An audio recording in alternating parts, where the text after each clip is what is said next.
Take your money to the next level and get a 4% APY on uninvested cash. Earn a 3% match on qualifying retirement contributions.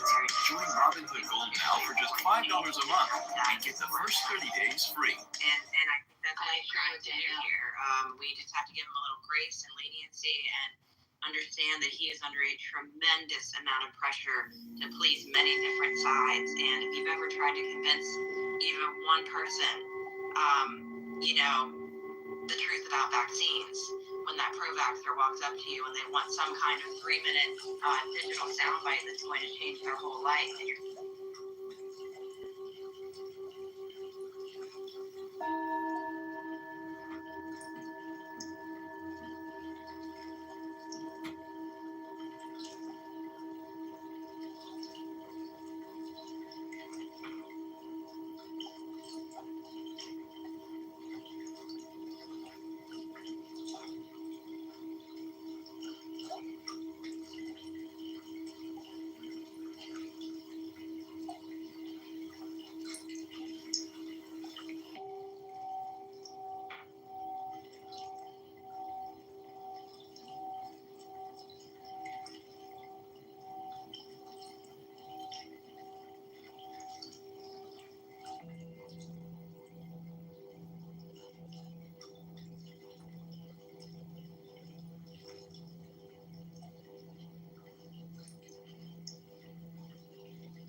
So, when Israel was created, just like after every war, there are refugees. About 750,000 Jewish people left the various Arab countries where they had been for hundreds or thousands of years, like Egypt, Syria, Iran, Iraq.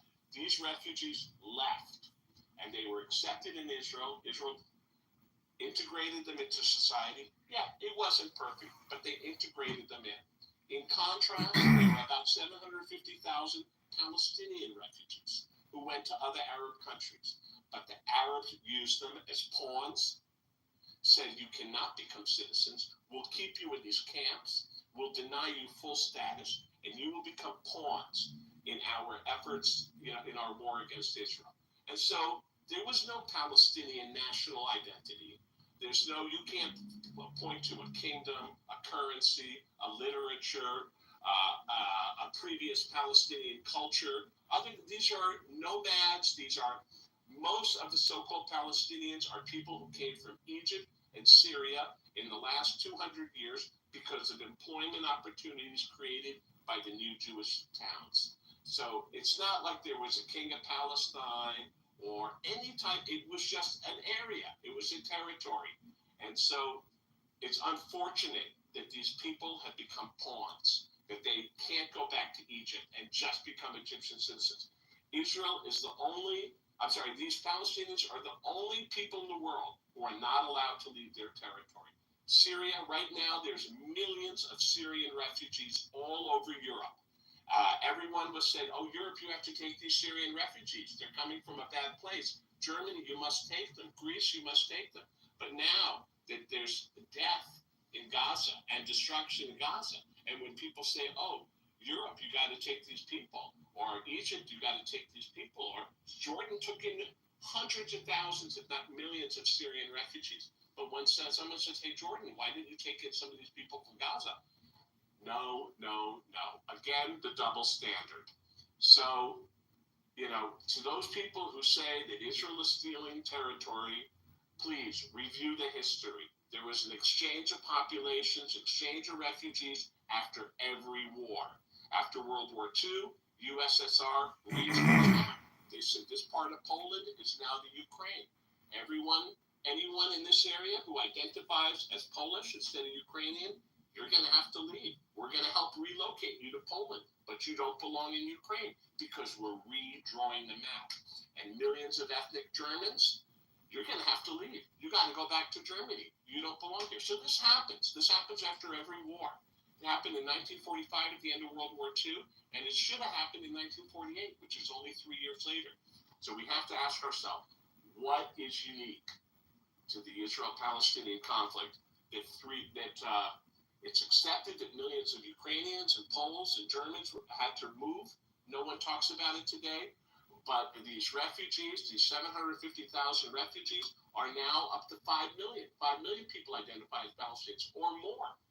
What is unique? Why are they? And the answer is because they committed terror, because they shot up the Olympics, because they shot up airports and hijacked planes. People have decided, shit, we got to deal, we can't handle this terror. We don't want more people shooting up the Olympics and shooting up airplanes and taking over cruisers and, ships and pulling, the simple solution is to pressure Israel into doing something about this.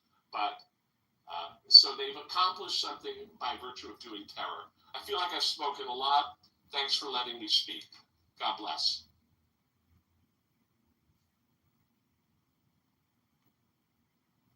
What's up, everybody? Well, this is just another example of the black man exploiting the Armenian man for his own economic gain.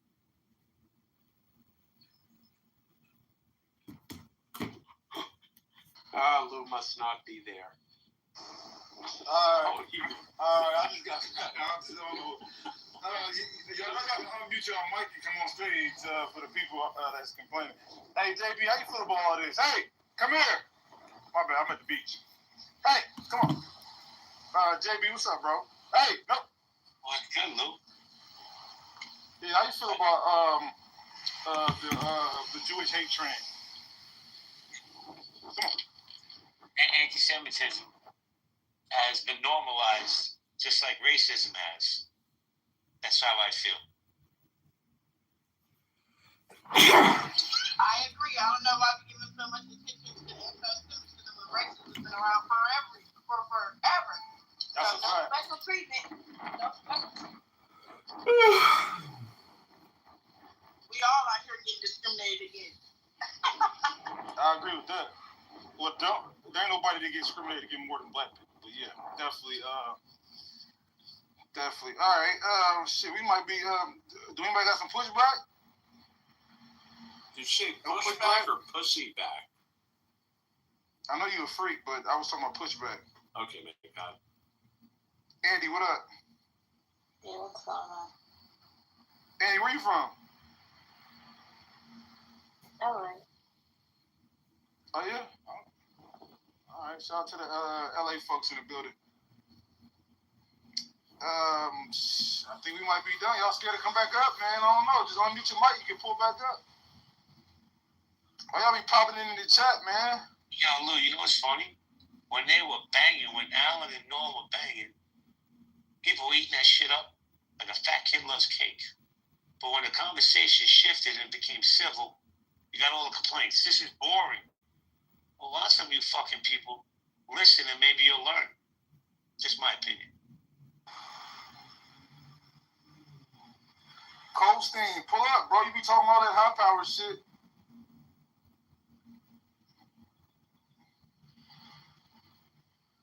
What y'all know it before? No, individuals be annoyed because y'all got a hidden agenda. I don't hate. Y'all be wanting me to hate folks, man. Listen, I criticize Jewish people just like I criticize Asians, Arabs, but I don't generalize everybody. So I mean, there's some good people, bad, fucked up. I try to deal with the high vibrational people. That's how I move, man. I stay away from the low vibrations. All right. I need more tequila, by the way. Can you put the link up? Hey. Definitely. Hey, Lou, do you know who Serena Williams' husband is? Please don't say he's a Jew. No, he's Armenian. He was one of the founders of Reddit. Why does Armenia have so much power in America? We do. Kardashian. Wait, the Kardashians is Armenian? Yeah. Of course. What the fuck? Anybody whose name ends in IAN is Armenian. Oh. Lou, we used to have an Armenian governor in California. You didn't know that? Duke Majan? Lou, don't you understand why I give Jewish people such a hard time? It's a deflection. Oh, the Armenians it's taking are over. the ones who are really in charge. We just use Jews as the scapegoat. That's smart. Cher's Armenian. That's actually smart. No, they control entertainment, man. That's right. Wait. The face of entertainment are the Kardashians, literally. Yep. And they're Armenian? And Cher. Yep. What? Of course they are. And Lou. And here's another thing. No, the Kardashian got to be Armenian Jew. They got to be Armenian No, Jew. They're not Jewish. They No. date Jewish. When they're not dating black people, they date Jews. Yeah. And Lou. Kirk Corbin. So that's what the battle's about between black and Jewish people. We be Kanye West got his wife fucked by a Jewish dude and he went berserk. Yeah, No, that's Pete Davidson. Yeah, but Jew, I got Pete Davidson is Jewish. No, he's not. Y'all be fucking all our women, man. That's the fucking problem, man. Lou, I got one more for you. One of Donald Trump's, one of the people he admires is the billionaire Kirk Kerkorian, who owned a number of casinos in Vegas. He looks up to him, he's dead now, but Trump looks up to him as one of the people he admires. It So, looks like yeah, it looks like the Jared Kushner one. And his casinos didn't lose money now. Well, that's one of the reasons. But yeah, that's just another example of how Armenians are behind it all. Hey, I've been living in LA for a minute. I've been tapped in with Armenians. Nobody talk about them. They be getting money, man. That's all I can tell you. Yo, representing Nobody talks Glendale. about South of Glendale. Yo. Andy Serkis, you know that? Serkis, the actor who's in Planet of the Apes. He's Armenian? Yeah, oh yeah. He is? Yeah. Oh, I didn't know that. He won an Oscar for what's it called, motion capture. Motion capture. The band System of a Down, the lead singer. Actually, they all, I believe they're all Armenian, but the lead singer for sure is. No, they are. Serge. They're Armenian. Right, Serge Tankian is his name. Yeah, man, Armenians are making moves. Gosh. Yeah, and here's another one for you, Lou. I got two more. There's an attorney. Remember the Chicago 7, and Bobby Peel. I keep skipping out on his name. Their lawyer was Charles Gary, who shortened his name. He's Armenian too, or was. And remember Malcolm X? He went to jail, right, for stealing. Okay, so his wife, girlfriend, that he was running around. Whoa, slow down. Wait, did you say Malcolm X had a white girlfriend? Yes, You mean Malcolm Little or Malcolm X? Malcolm X. Yeah, when he was Malcolm Little. When he was Malcolm Okay, Little. yeah, when he was Malcolm Little, he's running around the Boston area, breaking into, doing petty theft. I'm going to change the title to Armenians control everything. His girlfriend was Armenian. Okay, and here's the pivotal point. When they got caught, they got arrested. They went to her and said, "Look, just tell him you're white, he's black. Just tell us that he forced you to do it, and we'll let you off, and he'll go to jail for life." And she said, "Nope, I did the crime. I'm doing the time. I'm not selling out my boyfriend." So she went to jail. She got out. She got married, had a kid. But it's because of her, he didn't end up in jail for life. Wait, what? So, I didn't know that. That's So actually, Gildas on the app? Yeah. He's the one who told me about it. I didn't know. Because, Malcolm X never talked. Once he became Malcolm X, he never talked about it. But, yeah. Hey, quick question. What was the big reason? Because I know like a lot of Armenians are like middlemen, minorities. They everywhere they go, they get some money, and a lot of people resist them for it. So, what was the reason behind the Armenian genocide? Like, was people jealous of y'all? Because y'all was doing well in the country, and the Turks came in. Like, what was the root? Like, what was the reason behind that? What was the justification? Well, the simple version is this: World War I, the Turks were part of the Axis powers, and they got their asses kicked. And so now they're left with terrible debt. And they needed a scapegoat. They needed a way to rebuild. They needed a scapegoat. It sounds like, never mind. Yeah, it is. No, it doesn't sound like it is. Because it is this. That's what Hitler did. Because remember, Germany was also decimated after World War I. And, well, okay, who are we going to blame? Well, I know we're going to blame the Jews. So that was the simple reason why. The Armenians became this, they were an ethnic minority, like the Jews. They were, I bored you, he left. Like the Jews, they were part of a middleman class.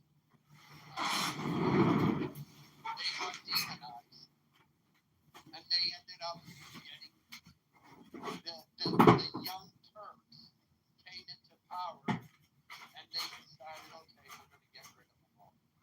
And that was the beginning of the Armenian genocide. How many people died? Because I talked to a lot of. I know the history. I'm just asking for the crowd. I know the first Christian churches that came in from Armenia. People say Ethiopia, but was Armenian.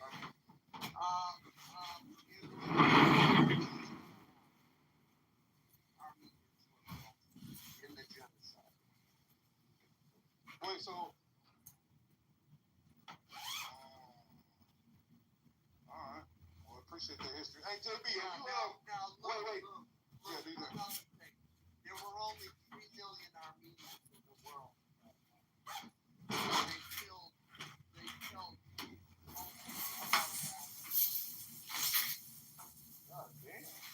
Yeah. Hey, quick question. JB, are you Sicilian or are you from northern Italy? Just curious. Because I know a lot of Sicilians don't even claim Italy. I'm not Italian. I'm Sicilian. I'm a man. Not your brother. It's probably considered south. I am your son. Yeah. So what was the history? Because I know there's a big history between Southern Italians and Northern Italians. So did Jesus. Wait, what about your mom? Your mom is Son of God. Italian too or no? No. My mother's family is actually Jewish. I am a man. So, I am not your brother. I am your son, Andrew. So did Jesus, the Son of God. The Italian Jewish mix. Okay. Well, shit, I think we got everything out the way today, man. We're gonna switch the title. Doctor, what up, bro? By the way, Lou, you saw that Trump said he's not gonna pardon Derek Chauvin. I know he wasn't gonna do that shit. That's why Ben Shapiro is just shit, bro. He's scripted. Ben Shapiro is a gaslighter. And what's crazy, I used to fuck with Ben Shapiro, bro. At least, I swear to God, I used to fuck with Ben Shapiro when I was in high school. I used to read his books and shit. But I see what he does because he's losing his audience because Candace Owens left the Daily Wire. So she left with a lot of his audience, and his audience feel like he's biased, right? So the thing is, though, right? The fact that he tried to, he's losing his conservative audience, and then he tried to weaponize this Derek Chauvin situation to get his audience back at the expense of black people. That was some low vibration, egregious shit, man. Yeah, but you know what? He threw the bait out, and everybody ran for that shit, man. Yeah. So the narrative's already out there. Oh, Trump is trying to, and then Elon Musk made it worse by saying that's something we should consider. So it's like, I don't know. I think some people are strategically trying to not get black people to vote for Republicans. Mind you, I don't care either way. I don't got no political allegiance, but I mean, who did you vote for in this past election, Lou? I can't disclose it. Why not? You don't want the smoke from the. You don't want the smoke from the. No, it's not the smoke. It's not the smoke. No, I never disclose. I don't disclose my politics. I'm independent, so there's something I agree with. Some things I agree with the Republicans. Some things I agree with. Lou, we all know you voted for Marianne Williamson. Come on. Well, that's facts. Shout out to Marianne Williamson. She's Jewish, by the way. Shout out to that's my favorite Jew, Marianne Williamson. I met her in person. Lou, what'd you think about Andrew Tate going to Florida and the governor of Florida saying we need to investigate this dude? Yeah, what was the reason behind it? Because I just seen a weird case with I don't know if that shit was true, but it was a video of Andrew Tate where it was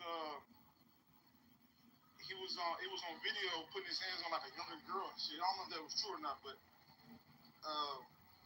yeah, I never knew about Andrew Tate to Clubhouse. Like, I was really kind of detached from like the manosphere and like the gender war stuff before Clubhouse. So Andrew Tate, man, he seemed like a cool dude when I first heard about him, and then once I started hearing him, like he's just one of the grifters too. Like, so there's just a lot of internet grifting shit going on. But what was the reason behind him getting denied access to a hotel in Florida?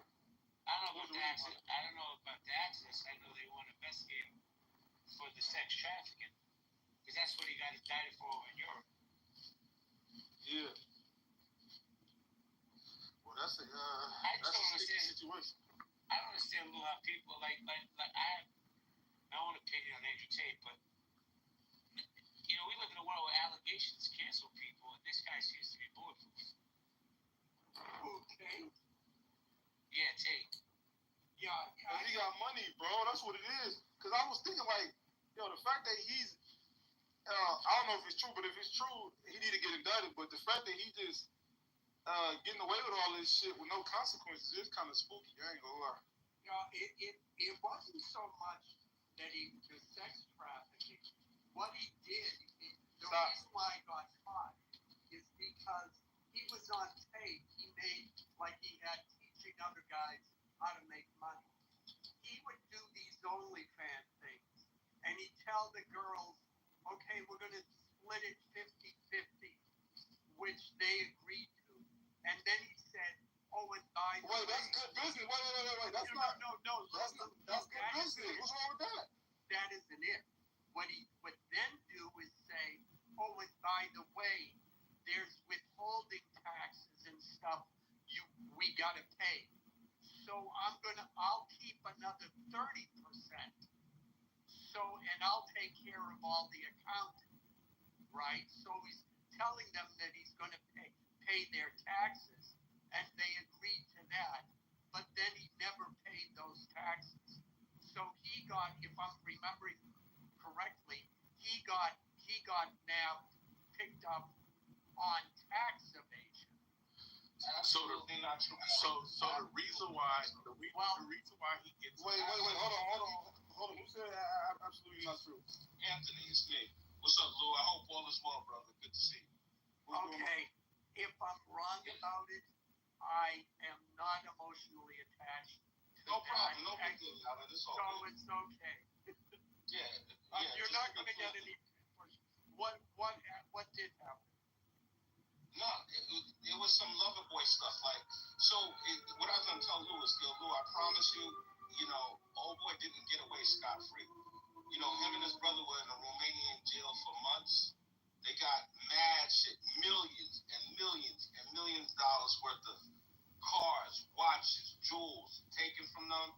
They were when they finally, after months and months and months of being locked up, in Romania, they finally, was put on house arrest for it seemed like about a couple of years before they could finally just now recently leave the country. So, he's been, and before all of this happened, he got canceled on all the platforms, and he can't even hold a bank account, bro. Like, they really try to matrix cancel this dude. Feel how you do about him, it's like, without even being convicted of anything, character assassination is real. And it just so happens that a lot of people in powerful places is like, yo, they ain't going for it. They're not just going to ride with the Matrix attack. That's my perception of what's going on. So they accused him of lover boy shit. That's what was, and it's a specific type of crime. And I'll explain it if you want me. So the reason why he seems like he gets away with shit because it's like people can't separate an internet persona to real life. Like, for example, I can have an internet persona that I rob banks. This is what I do. Me and my brother, we be robbing banks every weekend. And, that's my internet persona. We're bank robbers. And then the feds get a hold of that, right? But then when they actually investigate, ain't no banks ever been robbed.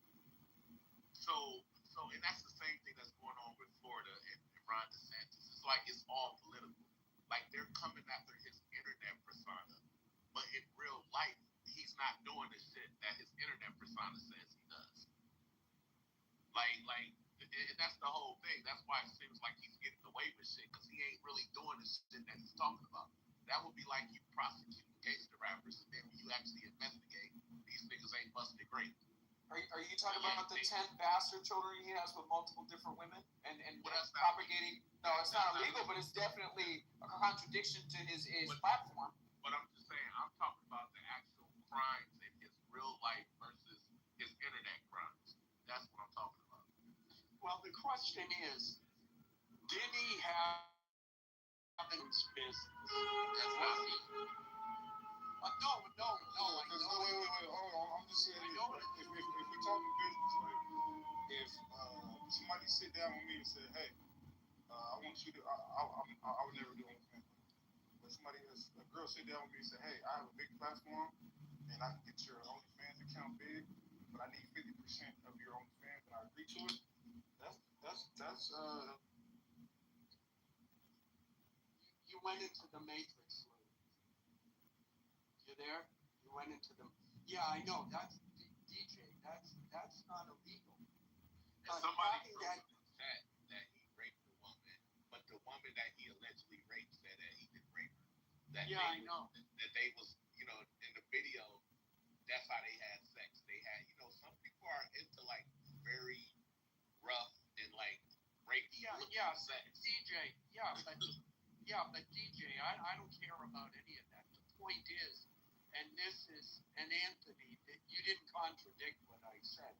What they nabbed him on was the fact that, and yeah, it may be his internet personality, like DJ says, but he's got tapes where he's saying, yeah, I took that money for their taxes, and then I never paid. If he was in a business relationship with them, and they're making money, they got to pay taxes.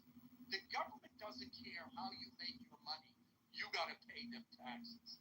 Remember, that's how they took down No problem, Alan. But Alan, you only pay taxes on the money you receive. If somebody withholds money from you and say they're going to use it to pay your taxes, you only owe money on the money that you receive. No, yeah, I know. But see, the thing is, Anthony, look, if you've ever worked for somebody else, you get your paycheck every week, and they're taking out that. It's the same thing. They're taking out that money. They're taking out your Social Security, your Medicare, and then they take out your withholding tax. Every quarter, that business has to give that money to the government. Absolutely. Are you asserting that if they don't, if the business doesn't, you owe? Is that what you're saying? If you have a stub that says X was taken out and they don't pay it, it's the responsibility of the person that they took it from, but they didn't pay. I don't believe it works like that. No. Wrong. Andrew Tate was taking money from the girls and claiming it. He's told them it's the withholding tax.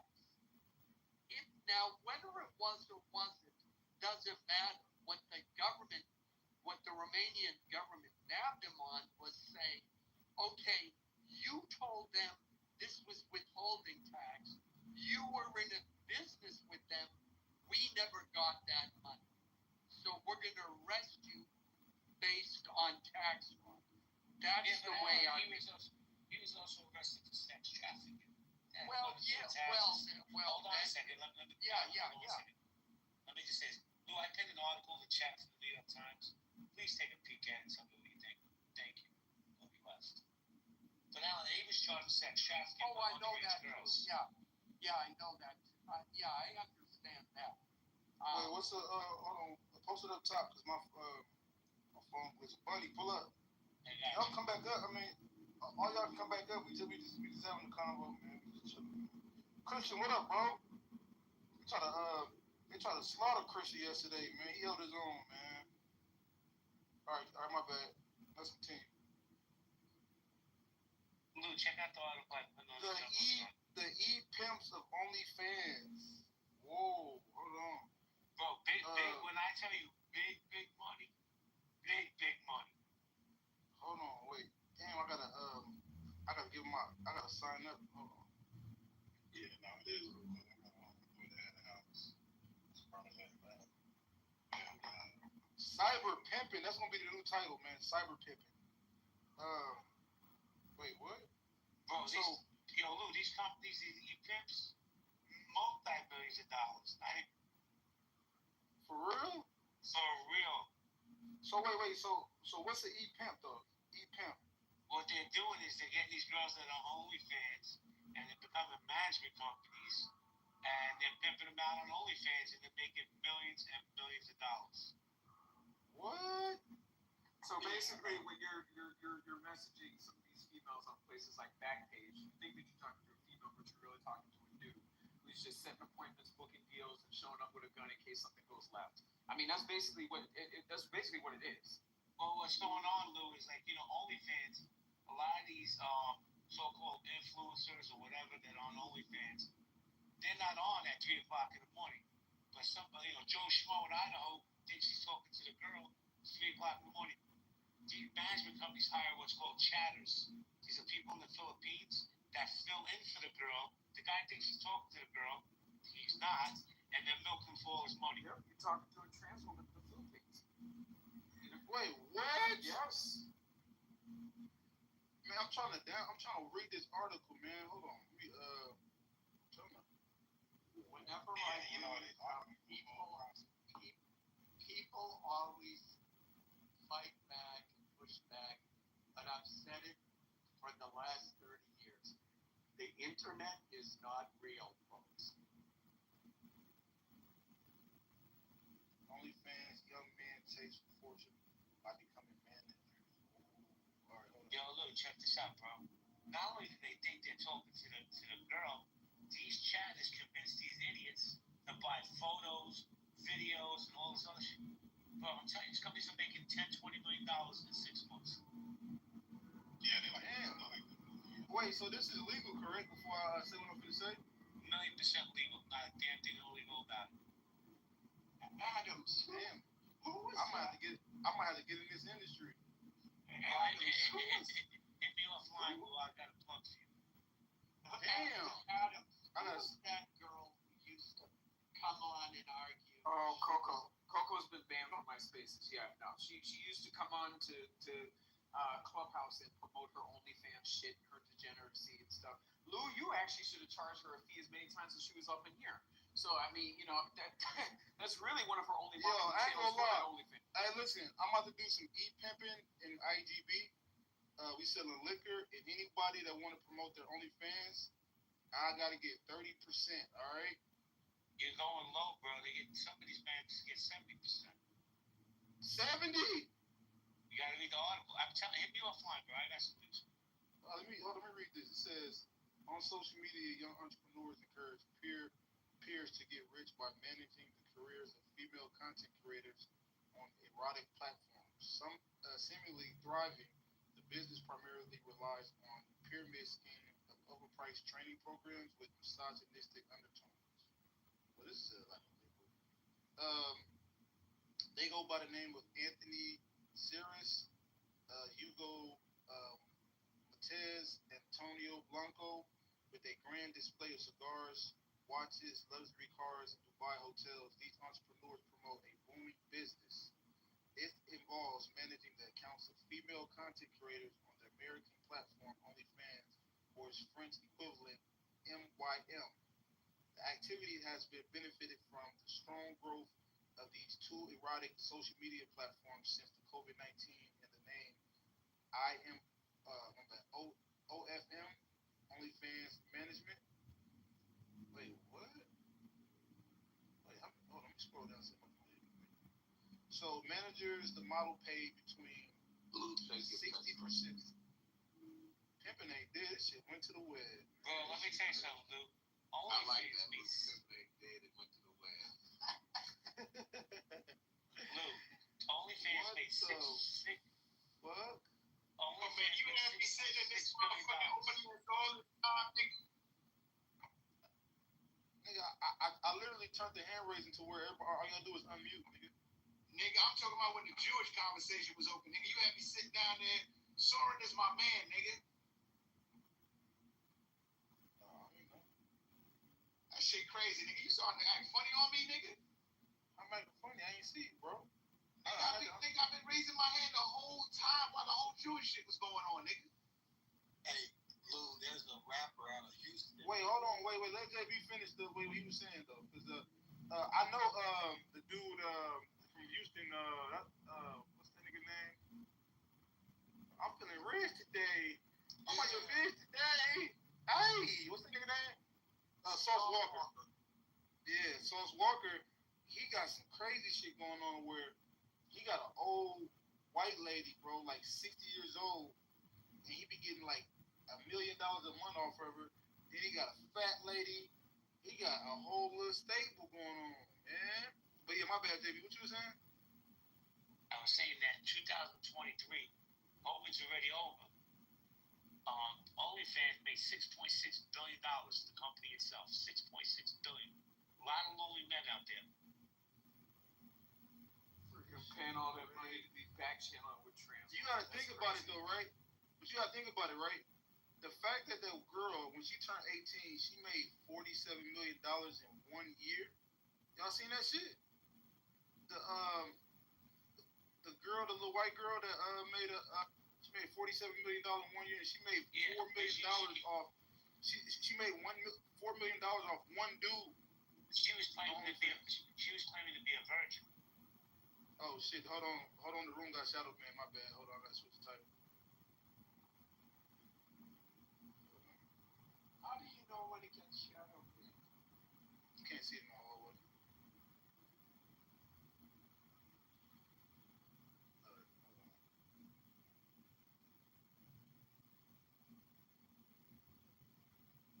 Damn, it's still shadow man. Fuck.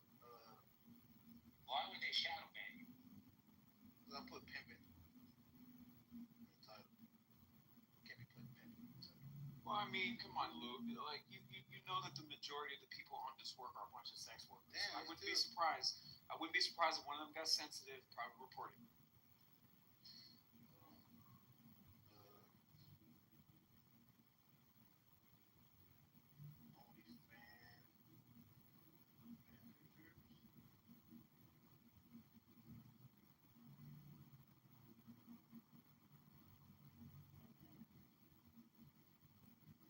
I can't put OnlyFans in there either.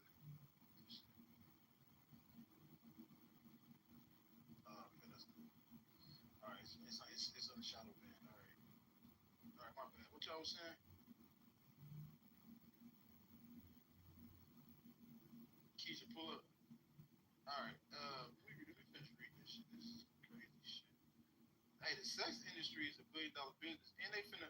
Cause I used to go to Europe. I know they finna legalize sex work in America. Cause they already kind of doing it in California, but they not. But they not arresting. That's never gonna happen. Not in New York, at least. Never. They gonna do it in Cali. No, they're not. They did some shit in Cali where I think it was started January 1st, 2024, where all the women that'll be on Figueroa and shit. They be trying to lock them up. They can't lock them up no more. And you don't see what the people are doing? Some of the women getting their ass beat. By who? Neighborhood women. They don't want that shit on their block. Their kids can't walk to freaking school. Mickey's a man. Mickey's a madam. Mickey, pull up.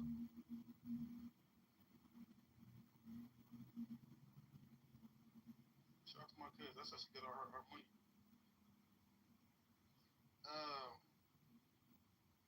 Oh shit! I ain't even see Mickey. What's up, Mickey? I ain't even see you. What's up, cousin?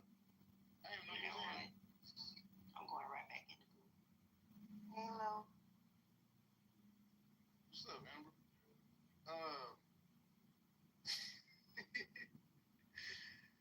Mickey, what you on? Christian, what's up, bro? They tried to grill you yesterday, bro. Who trying to get Troublemaker, dude. Like, why do you like? Wait, I'm a troublemaker. I'm just having a conversation. They try to slaughter my boy Christian, man. He still in the square, man. Let me ping Kalisha in here so she can come shut it. I didn't know you was around season 1 Clubhouse, man. How you like season 1 Clubhouse? They was on your ass. So you been a Republican this whole time? I mean, I have been registered as a Democrat, but that was You voted for Obama? Yeah, I did. Both times? Both times. Damn. So you a new booty Republican? Yo, most of the Republicans, even on the national stage, are new. Like the majority of them. That's why I be telling people, man, y'all gotta update what you think about the Democratic Party versus the Republican Party, because that shit does switch. Like the Democrats is the party. Yo, everybody I talk to, they say they Republican now. They're like, all of them voted for Barack Obama. Yeah, it's funny. It's because they voted for a populist. They like the one thing Trump and Obama. Barack Obama wasn't that liberal. Y'all need to stop saying that. What, you said Barack Obama wasn't that liberal? No, he was not. No, he wasn't. He wasn't that. If you actually look at his policies, Didn't he legalize? Look. You got to remember, Obama was against gay marriage, and No, he lied about that. That's not true. He lied about it. bruh. But bruh, I'm talking about the things he spoke about. Initially, yeah. But yeah, Like of course, and if you really want to know the truth on his legislative records and all that, hold on, bro. Can I fucking finish talking? I mean, if I can't, just let me know. But look, if look, Obama doubled down on all the Bush policies before him.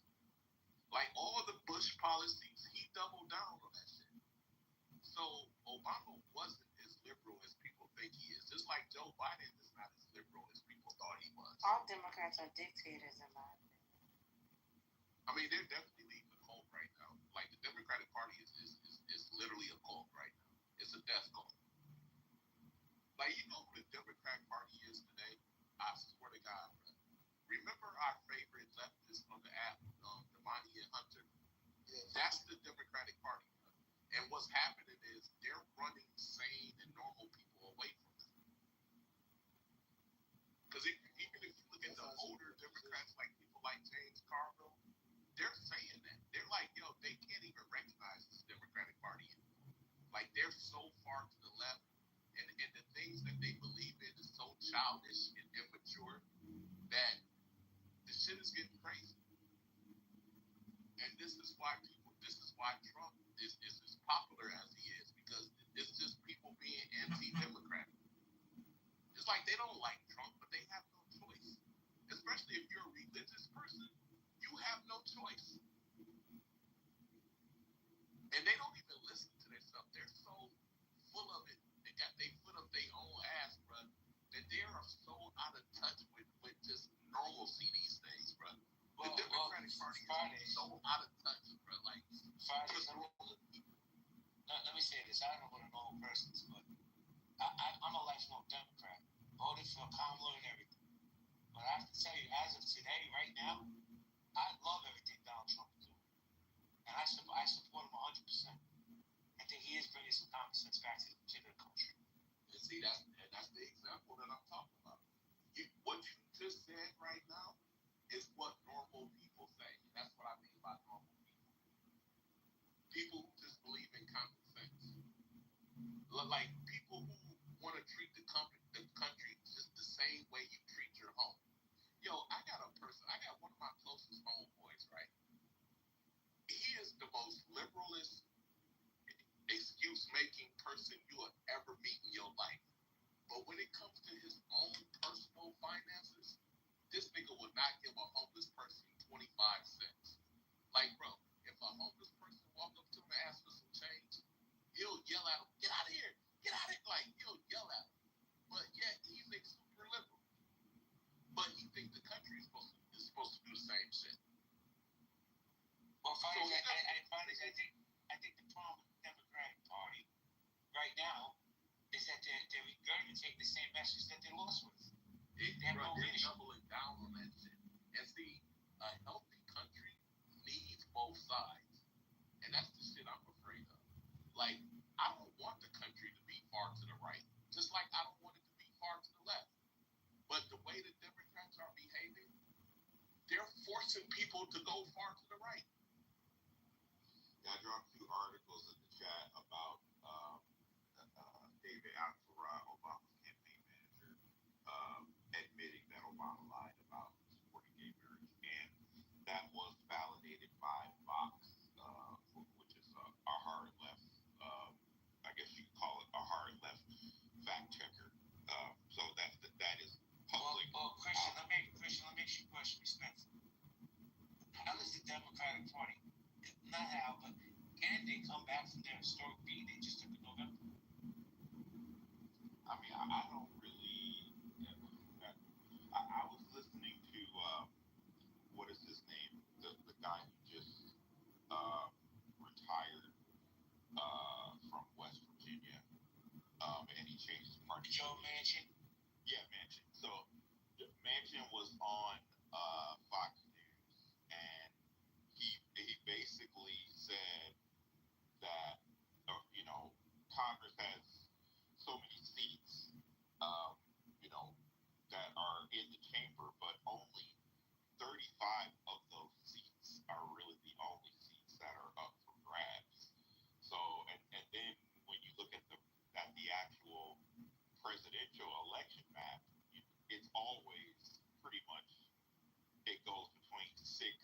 7 or 8 states. So I don't think that it's not going to be as if the Democrats are going to be statistically out of it, unless, for example, if just how Kamala struggled to get a lot of black votes out of Fulton County, Philadelphia County, Milwaukee County, and Wayne County, because she didn't get a high number that pretty much hurt her when she needed it the most. So I don't think that just because we just had this last election that is going to be the norm from here on out. Because you also have to remember too that a lot of Trump voters are not going to vote for the typical quote conservative in quote Republican, because a lot of those conservatives, that is the McCain, Romney, Cheney, Bush, Paul Ryan Republican, and most voters don't like those establishment Republicans. They despise of those establishment Republicans.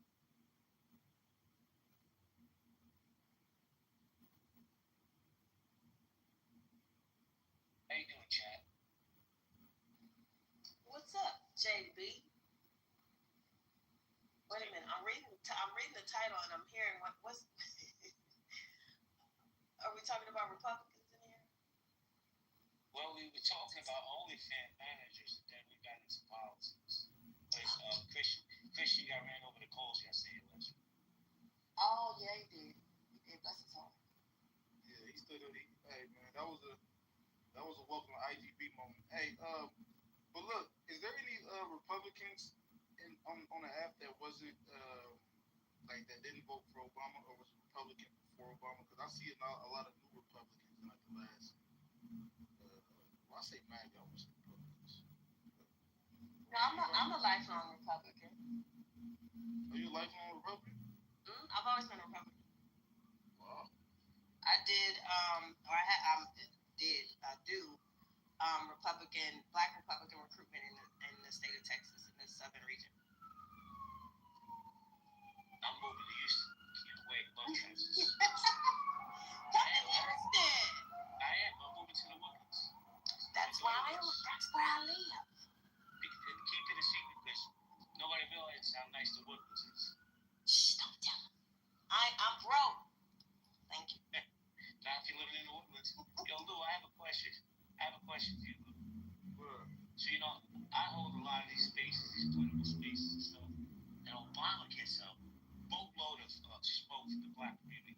What could he have done differently to not get so much smoke? What did he do for the black community that the black community was expecting of him? I don't really hate Obama like that, like everybody else. I think, shit, you gotta talk to the people that hate Obama. Who hate Obama? I can't stand Obama.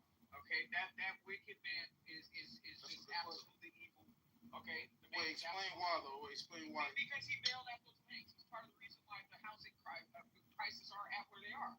The banks took that money, still kicked people out of their homes, and managed to end up breaking even, if not making more money. If he had let them fail and they would have foreclosed on people, people would have been forced to live within their means, and the market would have corrected itself. But I don't think the government bailed out the banks. I think we give these presidents way too much power. Like the whole country, like Obama was not. He was the one saying it was necessary. It wasn't necessary. But I'm just saying, these presidents are not he's not an economist. They can only do what their advisors advise them to do. Like, and maybe it was a mistake looking back, but at real time, you don't know what you're doing. It's like playing sports. You might make a certain call, and that call don't score a touchdown when you should have did a different call. But to say you hate a person because of that, like, I don't know, that's kind of strange. Like, how can you hate somebody for making a bad decision? Robbing a generation easy towards home ownership? Are you crazy? Now, what if he would have did what you wanted him to do, and that would have fucked shit up? The market would have corrected itself. It's happened time and time again. The market, okay, so him doing what he did, how did that work out for you? I mean, I'm fine. So don't say you, because I'm fine. See, I don't be caring what these presidents do. I'm going to be all right. Are you on Fridays? Yes. How's Been paying one off since my Fridays? 20s. Been one since I bought my first house when I was 26. And I'm 44 now. Okay. Do you agree with what I said that he gets a lot of smoke from the black? Yeah, he get a lot of smoke. Yeah. But why? I'm trying. Well, I think this though. Wait. We do got to put it in perspective. See, Obama got the highest percentage of black men and women to vote for him, probably of any president, right? So he got 97, 98% of super high numbers. And they thought he was gonna, like, you know how Trump's standing on business right now. His last 4 years, everything, like, he controls all three branches of government, and he's standing on business behind what he said he's gonna do for this country and back in America first, right? And they felt, I think a lot of black people felt like he didn't do that right. Your last 4 years, you should have started implementing executive orders. You should have started doing stuff with black people. He even denied reparations because he even said he was anti-reparations because he was scared of white backlash. So, you know, it was a lot of things that he wasn't standing on business once he got in position. What you were saying, JB? I was just gonna ask, like, specifically what, like, the black people wanted to do more, but like what, like reparations? What else? What could he have done? No, what I think what Obama kept telling black folks is that he is not just the president for black people, he is Americans. He's like the president of the United States of America. And people wanted him as a black man to, I believe, have a majority black agenda. Right? To me, there were a lot of missteps. But he couldn't just govern. He can't just govern us or black folks or people of color. Right? Like, shoot, if he would have ran today, I don't know if he would have got elected a second term, because now there's a delineation between foundationally black Americans and, you know, black Americans, like that whole divide. I don't see a big delineation in like in real power. Like, you don't see, like, there's a lot of black immigrants and they go to HBCUs that's joining black fraternities that's like kind of indulging the culture. I don't really see a big delineation right currently. I see it online, but I don't see it like from me personally. But yeah, I just think, you know, So a lot Kamala of people, not being black, that wasn't a thing. I mean, because with the right, it was they were saying that she's not even Jamaican either. But it was big though. But it was big amongst everybody, not just black people. But that's what I mean. That's what I'm talking about. It was so big that even Trump repeated it. Like, so it wasn't just in a silo. I don't believe. Like, he was like, I heard she's Jamaican. She might be. I don't know. Like, come on, dude. The woman black, clearly. The people questioned whether she was black. And so, like, people could easily have, I mean, there was the whole birther movement with Obama. So I think we're living in different times. But I think the biggest thing is that, you know, black folks, that we wanted a savior. Like, people thought that he would correct civil rights and he would correct systemic racism. And that can't happen in 8 years. That's going to take decades. If I may, shout out to the legacy and the intellectual element of this room. Let's fix the record. So, TARP, otherwise known as Troubled Asset Relief Program, was signed by George W. Bush. Right? This was a plan to purchase toxic assets and equity from financial institutions to strengthen its financial sector. Was passed by Congress and signed by George W. It was a component of the government's measures in 2009 to address the subprime mortgage crisis. Right? So it was a Republican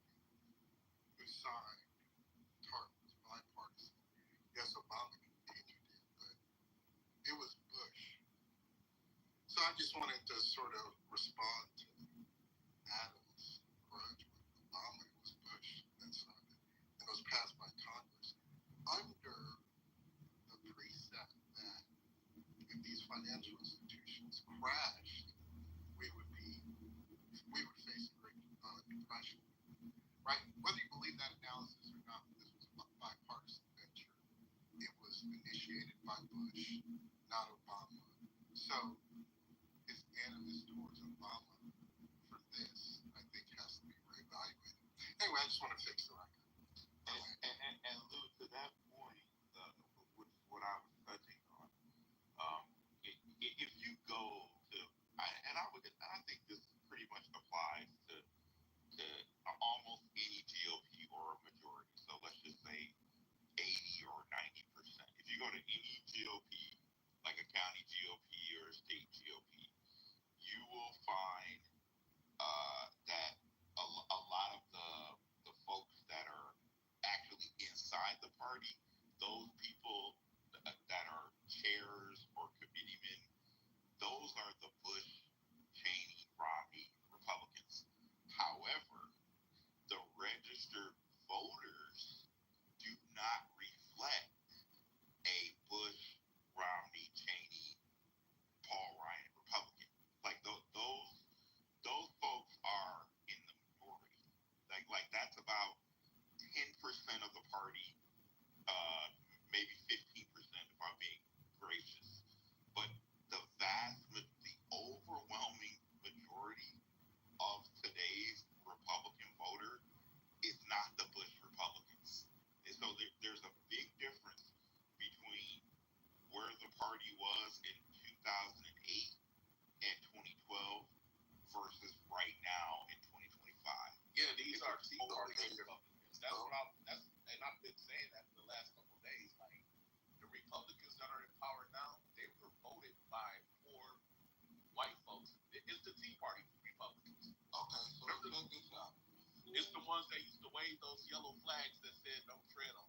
Okay, so who did the Bush, Cheney, and Romney Republicans vote for? Well, a lot of those Republicans, and a lot of people miss this, but Ray LaHood, who served under Obama, he's a Republican. He went on national television, on C-SPAN, Washington Journal, and he actually said, we are all going to coalesce, because he said they coalesced around Biden to get Biden elected. He said, we're going to coalesce around Kamala to get Kamala elected, and then take the Republican Party back from the Trump America First Republicans. So that's who those Republicans were voting for. They voted for Kamala Harris. That's why you had the Kamala Harris surrogacy here in Arizona, and then they spread it throughout the rest of the country. That's where all that came from. Those were the Denver Trumpers. That is primarily the McCain Republicans. There's about 100,000 McCain Republicans in Arizona, and and that's a small portion of, like I said, it's like 10% of all registered Republicans. But that's what I'm talking about. I disagree. I think there's way more. I think MAGA is so freaking loud and obnoxious and idiotic that you're drowning out real Republicans. Literally. Like Dan Crenshaw. You heard of him? Yeah, I know. I've met Dan Crenshaw. What are you talking about? So to me, that's my congressman, right? I've known him for years. The thing that he is doing, and he's sounding the alarm, and there are other Republicans that feel the same way as he does.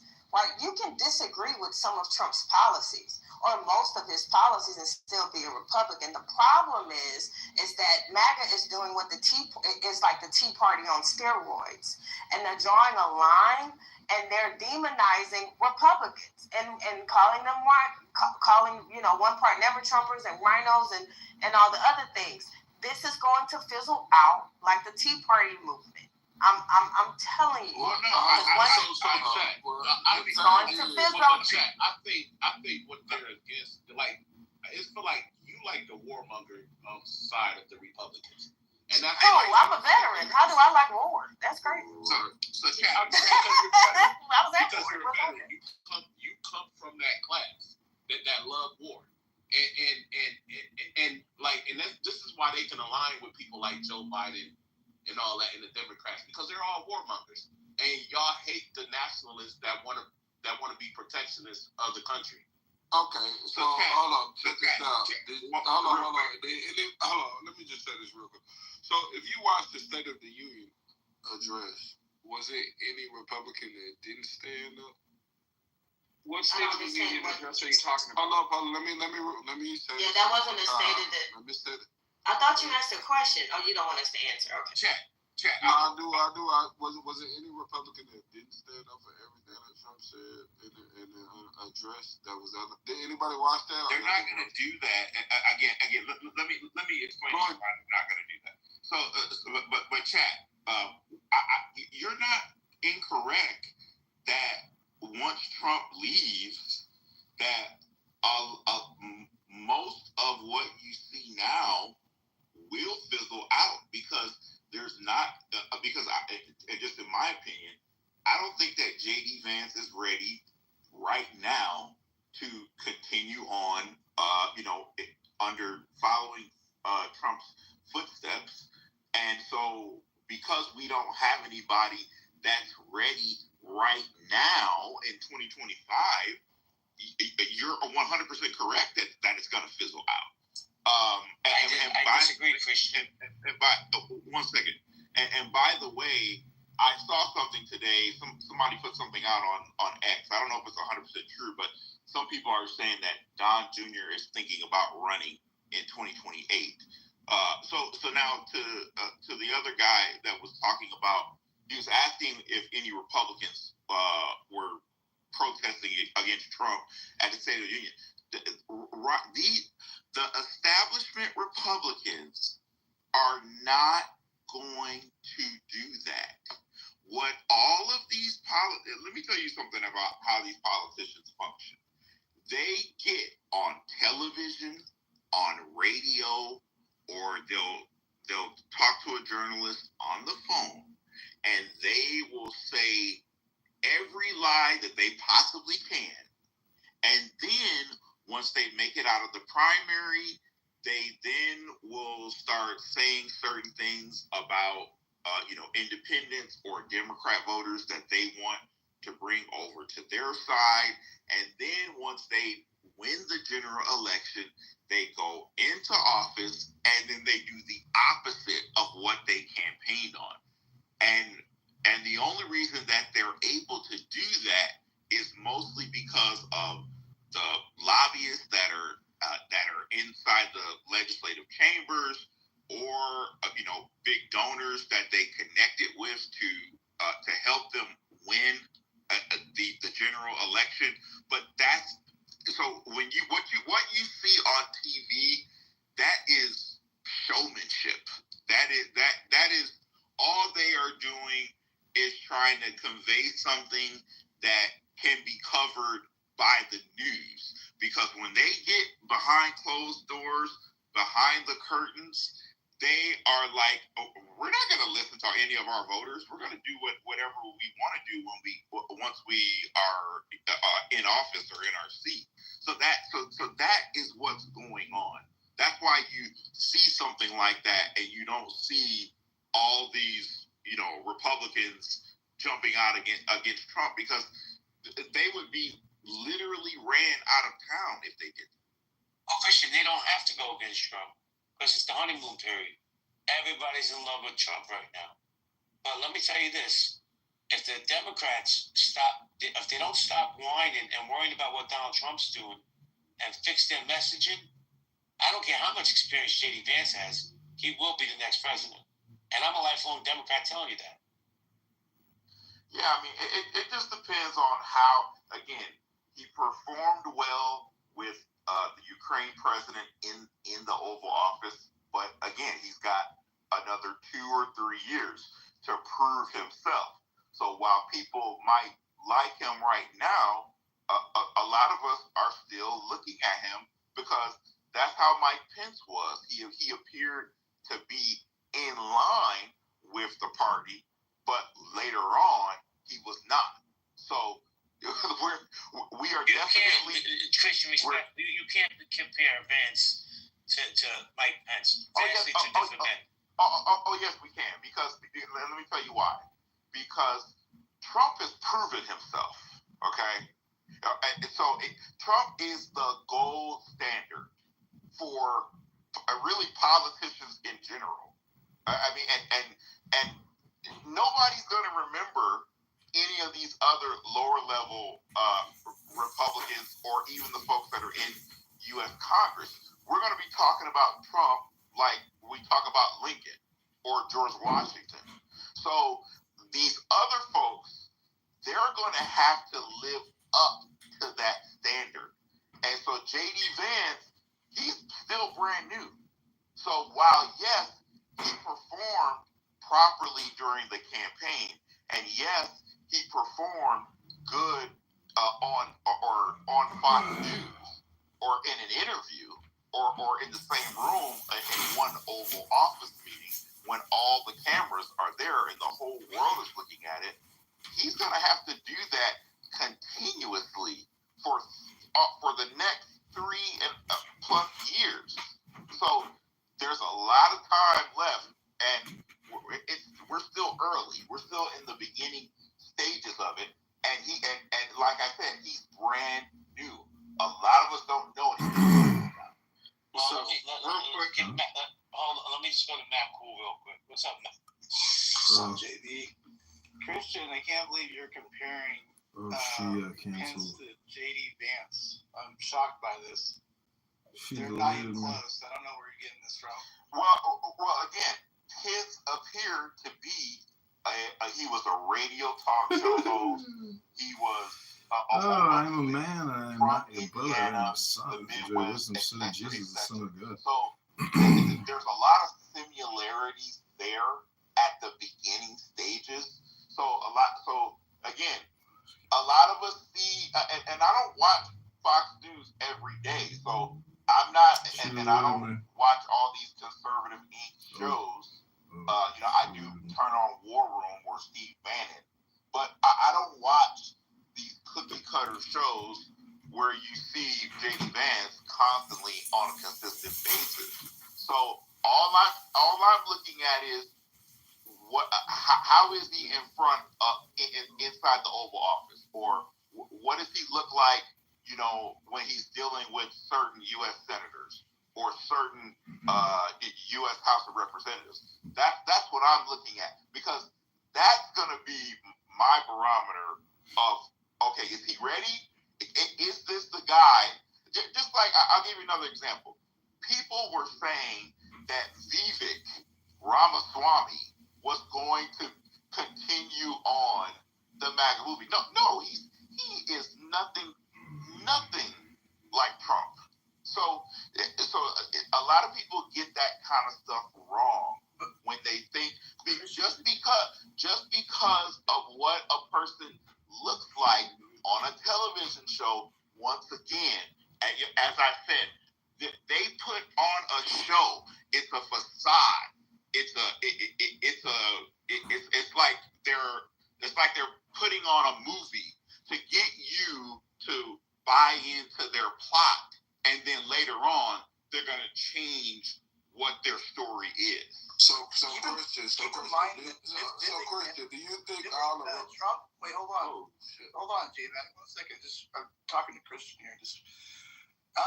Vivek, Trump never went really close to Vivek. I don't know. I don't know where we're just seeing these things totally different. He never really. I'm not talking about Trump. He never rallied behind Vivek. I'm not talking about Trump. I'm talking about the base. The base was looking at Vivek as a potential person that could follow in Trump's footsteps.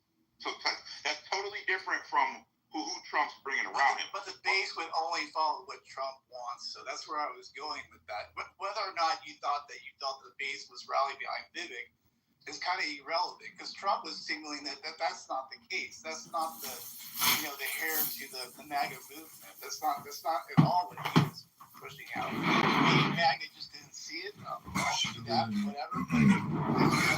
never the case. It was never a big push like that, in my opinion. But and again, like I said, Pence is no J.D. Vance. I mean, you can just look at his demeanor, just who he is. And the reason why I can say that is because we have two examples. You remember how Pence was with Chuck Schumer and Nancy Pelosi in a meeting, and Pence was basically slumped over, basically dead to the whole thing. And then, obviously we advanced with this last piece. You remember that, right, Christian? It's a completely different demeanor. With those are two different people. Like, what? Yeah, exactly. Go ahead. Hold on. One second. Hey, Christian, I was just want to ask you, do you think at that joint session that we all witnessed, I don't know if everybody watched it, but do you think all the Republicans standing up, clapping every time Trump said something, do you think that was performance? 100%. Absolutely, it was performative. Yeah. They are not going to openly defy or go against Trump. That will be the end for them in a heartbeat.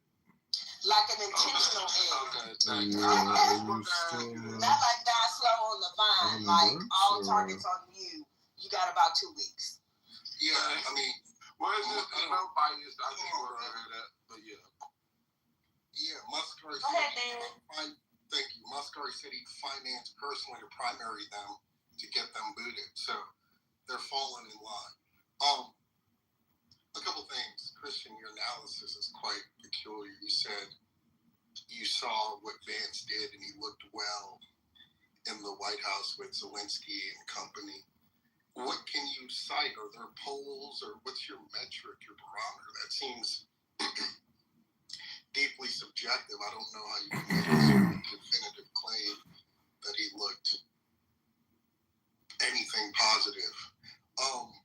I think a couple things too. Trump was asked, I want to say 3 weeks ago, if Vance is a successor, and Trump waffled. He didn't say yes. In fact, I'm not mistaken, he said, I don't think so. Something along those lines. I can find it. I'll post it in the chat. Good evening, Jeff. How's your day been? MAGA has kind of, Trump's an anomaly. You said Vivek is anything like Trump. No one is anything like Trump, and that's sort of the Republican Party's conundrum they're going to face in the next couple years.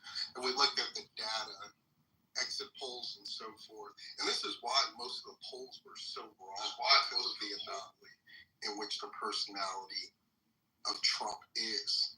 If you listen, Trump was able to cajole and bring forth what they called low propensity voters. These are people, by their own testimony, have never voted in any presidential election prior to his last term, and I would speculate they won't vote again, right? It's purely a cult of personality around Trump. The Republicans do not have anyone else to step up. In fact, and unfortunately, they've sort of radicalized themselves that anyone else would be deemed a rhino or sort of a typical politician, which most of the MAGA base are repulsed by. So, yeah, I think Trump effectively has destroyed the Republican Party for the foreseeable future. And if things continue on the trajectory, we'll often with the tariffs, Elon, sort of unbridled power, at least it's perceived. Democrats have a cakewalk. If the trajectory persists, respectfully, they said the same thing before the election in November. Yeah, I was just about to say that. The Democratic Can it finish though? You're missing my analysis. That was with Trump still in consideration. Trump cannot run again per the Constitution. Right? Wait, Dane, let me ask you this, Dane. He was very... I'm listening. Dane, Like, because I just found out that all these countries like Canada, they have had massive tariffs against American products. I'm talking about 230% for milk. Like, they shit is in the high 200s. Now, when people find all that out, why is it so offensive if we reciprocate these tariffs? Why does America get to get raped, but we can't defend ourselves? So I think the consideration with the tariffs, number one, is this bluff, what he's doing. Yeah, we're going to have tariffs, we're going to pause, we're going to exempt this. First of all, it's volatility to the market. Number two, the average American is not, they're not a Wharton School graduate economist. All they understand is the bottom line. And it is just dollars and cents that it's going to increase costs. Pushing on, man. So, Dean, when you did not One second. So, one second. Dean, I just want to respond to you real quick. You were asking about what barometer am I using. I know several people inside of several different GOPs, and that's across multiple states, across multiple counties, and then you have a whole bunch of quote conservative in quote activists that I can easily regularly see. Vance, his performance was well accepted and well received, but as even someone that just put in the chat, this person is Mike actually put Trump's quote about someone asking, pretty much hinting at Vance being the next man up to take on the leadership role of MAGA and America First, and Trump said the same thing that I said. I didn't even know Trump said this. He said it's too early. So it is too early, and we are, as I said, we are watching a lot of these people that are around Trump to see who is really for America First and who's for MAGA and who is not. Okay, so let me say something. Can I come in? Can I come in and say something? You can't come in. You can't do shit. Can I come in and say something? Can I moderate this? Let me know when I can go then. Yeah, a couple things. So I'll go after who's next. So a couple things. To Fridays, at the end of the day, it's just unequivocal that it's going to increase costs and services. I saw some data that said the average automobile will increase around $3,000. Right. So I think that's what. That's nothing, man. If something costs $50,000, now it's $53,000. Okay. Bro, you're gonna get the same. Made in America. Hold on. You asked me. I'm just saying, Dean, $3,000 on a product that costs $50,000, and you're getting a loan to purchase that product. That's nothing. That is literally nothing. Now, if you would have said. So, okay, does anybody say anything, or can I say something? Guys. Why don't we let Dean finish? Okay, and then I'm next. I'm Kate here. No, well, I want to comment. Come on. Yeah, and then romantic is And again, like I said, I wasn't sure about it, but the exact quote: "It's too early to say he's doing a great job, but it's too early. We're just starting." Trump added, "I think you have a lot of very capable people." So it's far from a gleaming endorsement, right? Which is, I mean, typically presidents do stand in a very unequivocal manner behind their vice presidents. This, we have very capable people and so forth.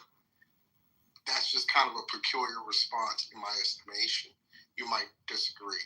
To the question of Vance's performance in the Oval Office, so you're hearkening towards an echo chamber. All you said was you have conservative pundits that you sort of heard their response concerning it, and that is what you're evidencing your claim he had a good performance. Again, I just think from an objective standpoint, one could potentially disagree. But anyway, everyone's clamoring to speak on it. Oh, okay. So I was saying so here. That was coming. So what I was trying to say here is that from a European point of view. Hey, who is saying that? Hold on a second. Hey, who was saying faggot, bro? Who is that? Who said the F word? There you go. Who said the F No, word? it's back up here. Now, So can I speak? Did you call someone an F word? yeah, here you go. Go ahead, hon. Could I get in here? Okay, so can I speak now? So what I was trying to say is that from an European perspective, I think Trump is actually great, actually. So what I mean by that, it is that it's unifying Europe and it's bringing people together. And for quite a time, people have sort of relied on the United States, and then there is a bit of a shift now. And there are certain economical activities actually beginning to take place, and that money is actually flowing back into Europe. So from that perspective, I think Trump is actually doing a great job. And I also like Canada, like we have had a meeting for European countries, but Canada also came along. And also the foreign minister is also expressed certain ideas of joining Japan and also like Europe as well. And Europe is also thinking of Japan, Canada, and NATO. So I think the desire for United States to step back, I think it will be a good thing for Europe as a whole. Thank you very much, Steve Wee. How you doing, Steve Wee? Hey man, how's it going? Hey, I'd like to say something in here real quick. Yeah, they're talking about Vance and Trump, and nothing's going to come after Trump. Well, you know, I'm right in the heart of Trump territory, and I can tell you this, is that what produced Trump was there long before Trump came. Trump is a manifestation of an underlying support that was there. You can trace this back to the Tea Party and take it on out. As far as Vance goes, you know, people may not think Vance is the heir apparent, but I want to tell you, a lot of people are down with what Vance is doing. So this idea that Trump somehow is the only thing that's driving this, no, dude, this goes back long before Trump.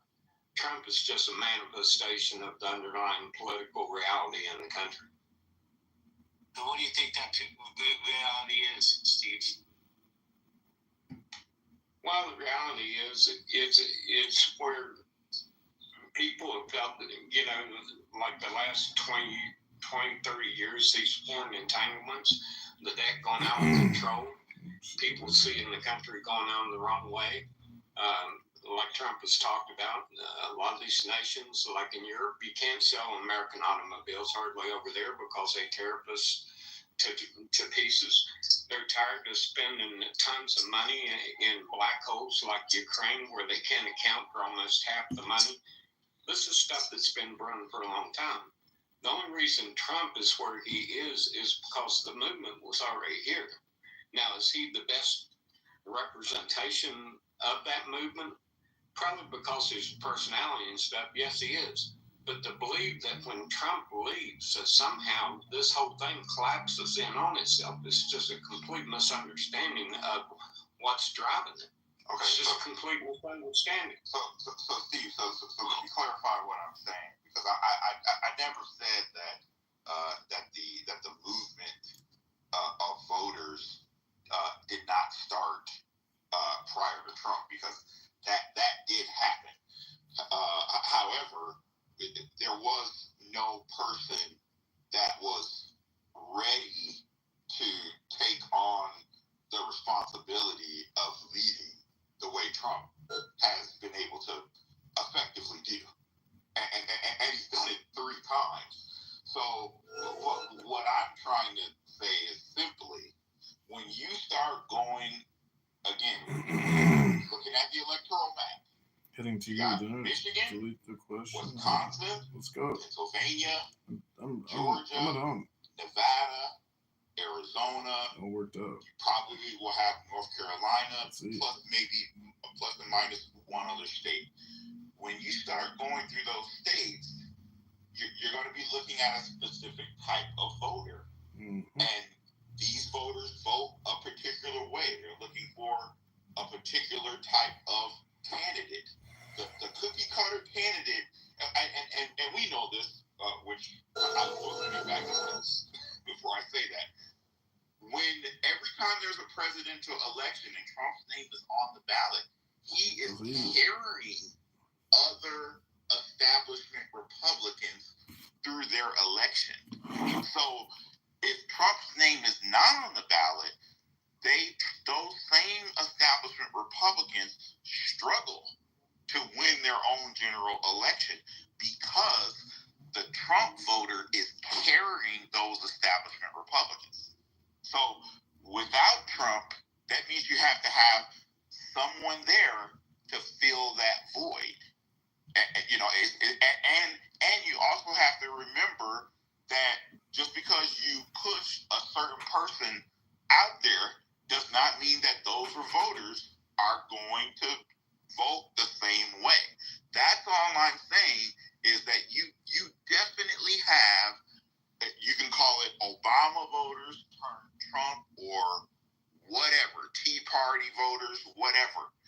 You have a certain subset of voters that vote for Trump no matter what because of who he is.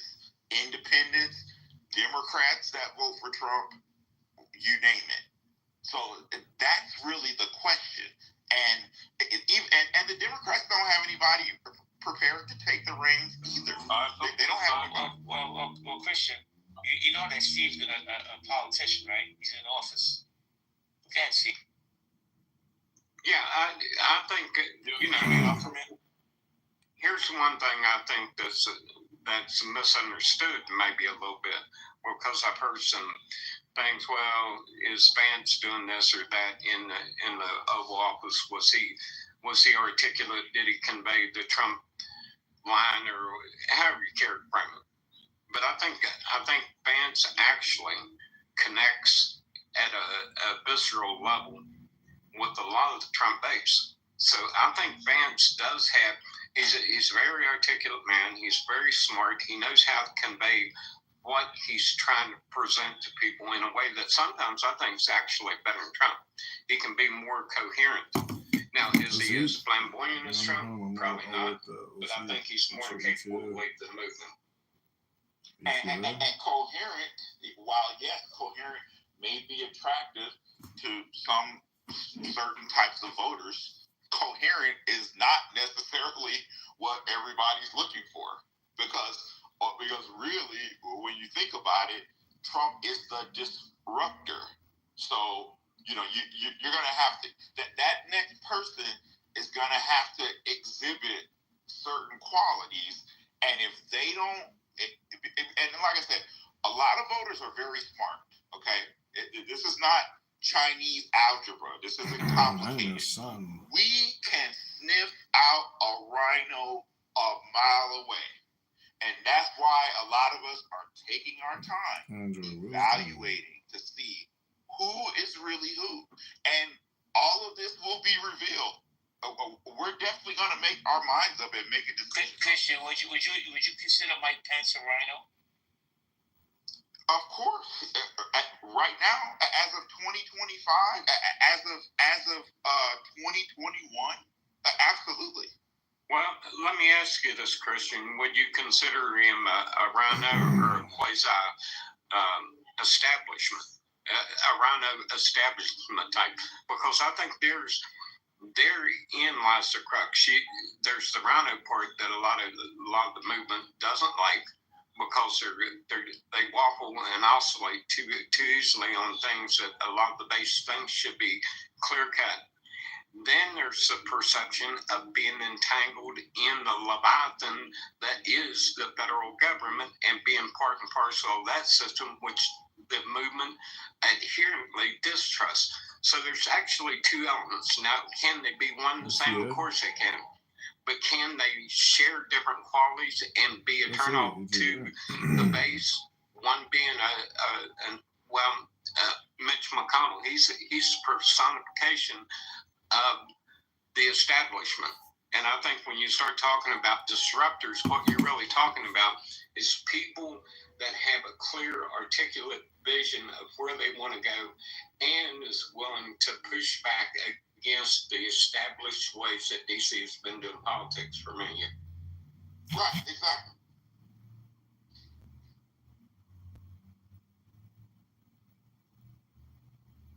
But I heard another thing here that I think that we're taking too quick of a read on in a way, is talking about these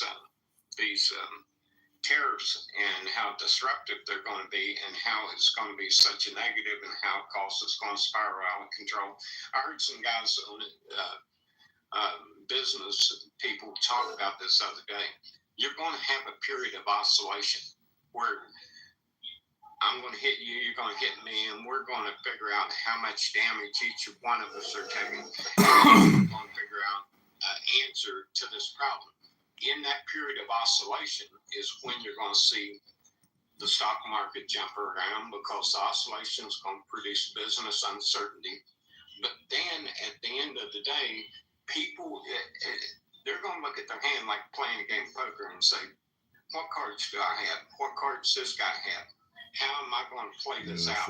So this may go on 6 months to a year where you have this instability, but eventually these waters will stabilize and we'll know where we're at.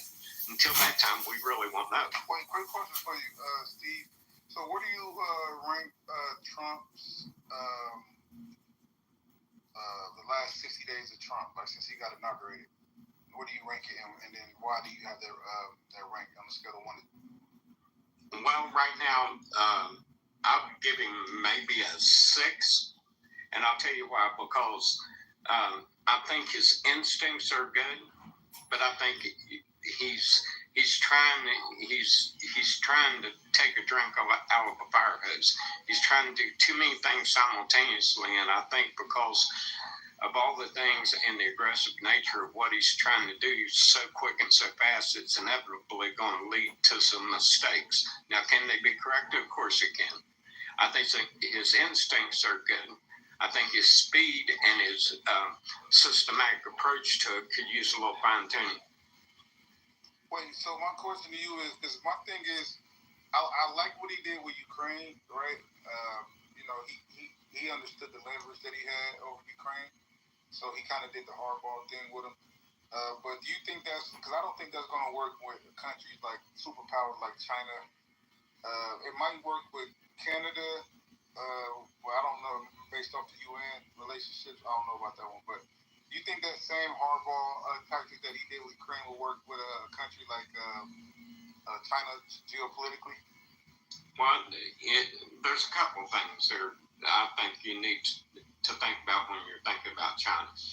In the culture, the Eastern culture, where honor is such a big thing, that it's so ingrained in the culture.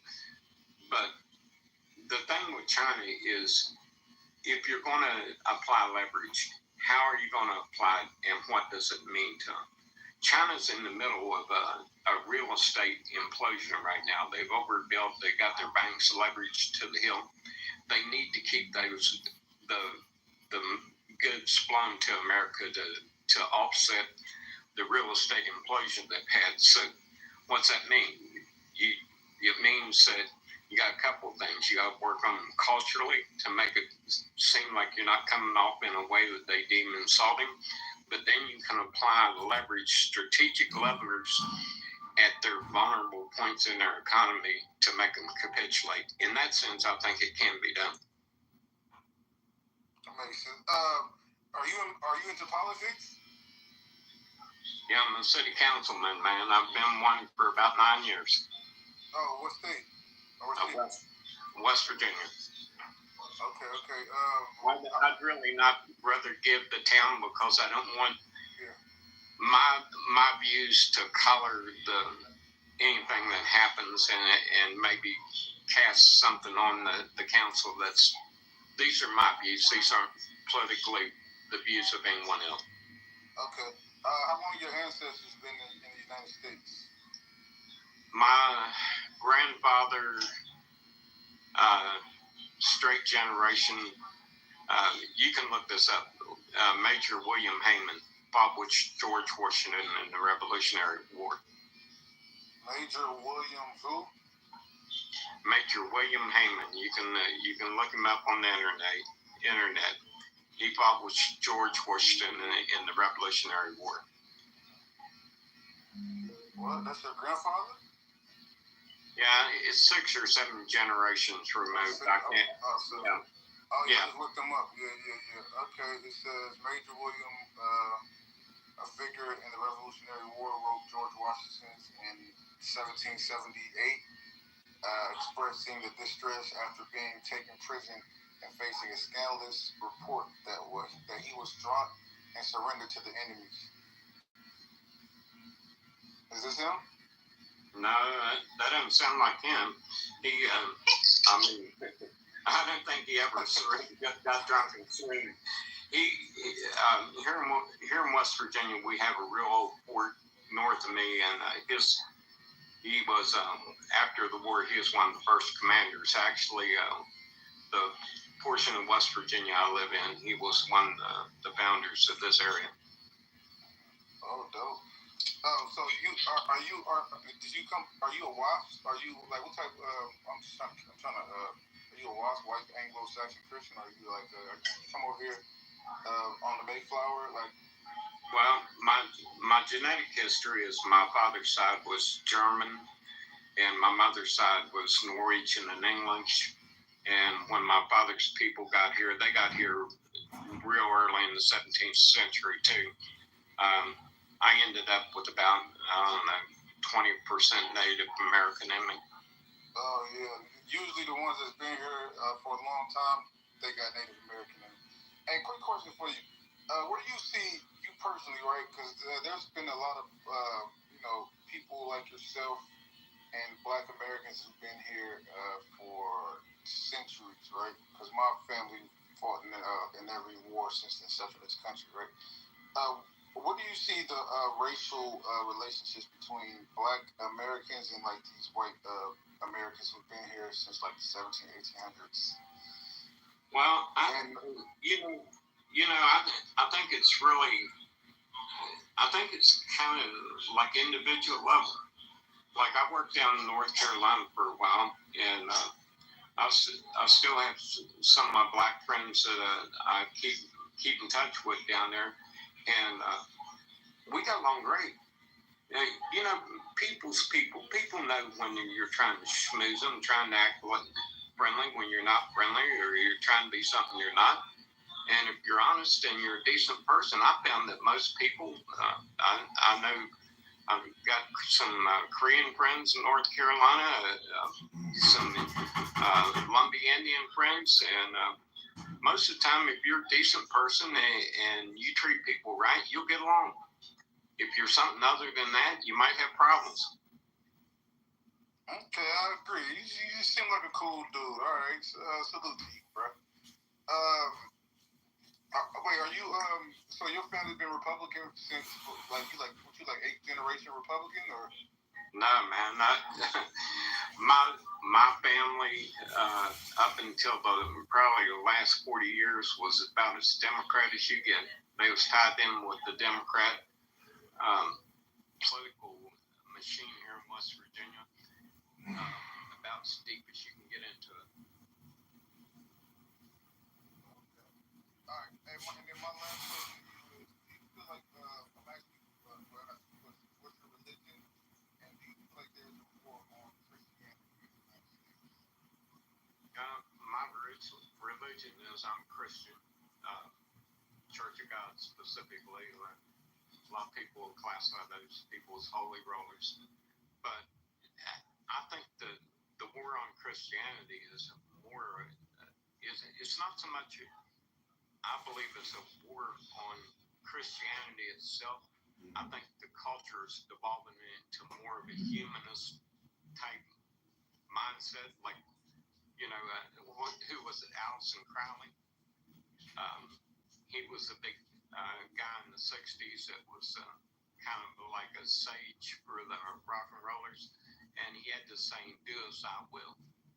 And I think it's the clash of those two mindsets and how you're going to live your life, because I think the Christian has a clear, defined set of rules of right and wrong, and I think we're evolving into another humanist side of our society that, well, I think the best way to explain the humanist side is my truth. I hear that. Well, what's my truth mean? That it sounds, when someone says my truth, it almost sounds like you got Plato, where like a Christian has very defined right and wrong as far as truth goes. But when you say my truth, what you're really saying is that I want to define truth in the existence the way I see it, and I will be my judge of right and wrong. Nothing outside of my perception of the world. Okay, I gave you a follow, buddy. I like you, man. All right, shout out to you, brother. All right, anybody want to chime in? Hey, Lou, what's your rating of Trump right now? I didn't hear what you had to say about Trump. What do you think? Well, my rating is based off what he said he was going to do, not based off my personal feelings. So, I mean, understanding on everything he said he was going to do, I do agree with Steve. He's doing a bunch of things at once. He got 4 years, so he's tackling a bunch of stuff at once when he just needs to focus on one thing at a time. But, I mean, regardless of how you feel about him, he's standing on business. He got all 3 branches of government. He got the Supreme Court, and he's waving his power around. I mean, that's what you want, right? You want your president to stand on business. That's what you vote for, right? Yeah, that's what you vote for. That's what they should do, right? Because I read Project 47, right? Or is it Project 47? Yeah, Project 47. Agenda 47. So, yeah, like, I was reading it, right, in detail before he got inaugurated, just to keep track of what he said he was going to do. And, I mean, say what you want about him.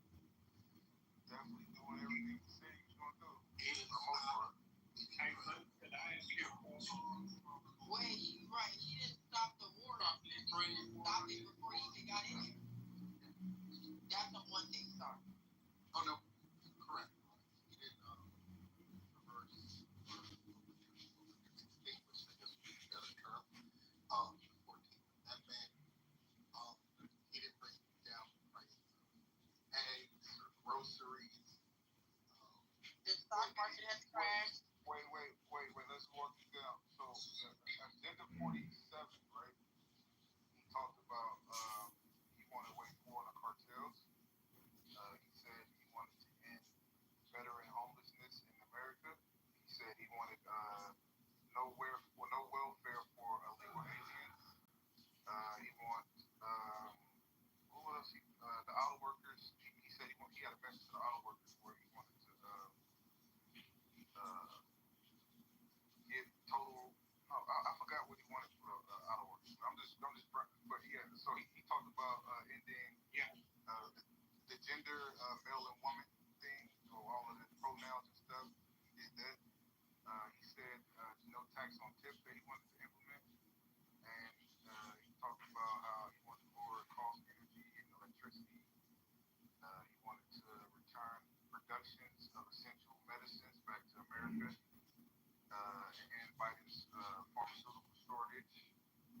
He wanted to call for death penalty for human traffickers. So he had a long list. If you look at Agenda 47, so we got to go based on the list. But we also got to go with the speak on page 20. Right. Could I ask you a question, Dan? Hold on. Yeah, so you don't ever turn down a question. I didn't hear that much. Steve got a question. He said he got a question for Steve. Now you got a question for you. Steve, what's your question? Yeah, Dean, the people was talking about ending the Ukraine war on day one. But in order to win a war, in order to negotiate a peace deal, you have to have all 3 parties willing to negotiate.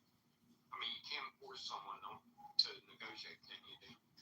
I don't, and understanding that, it would. Wait, you don't what? Wait, you don't. To have said that in the beginning, you should have never said that shit. Shout out to my sister. Exactly, I'm putting it to his stand. That's what he said.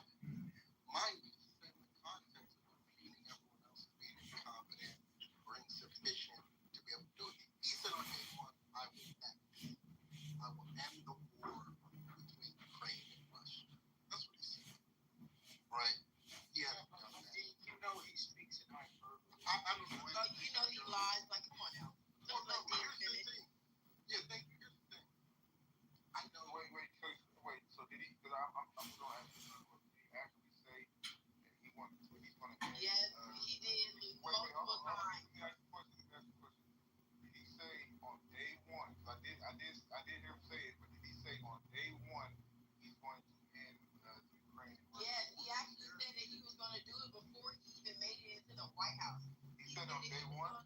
1 second, because you asked for what he actually said, not what people feel about what he said or what his supporters interpret him to be saying.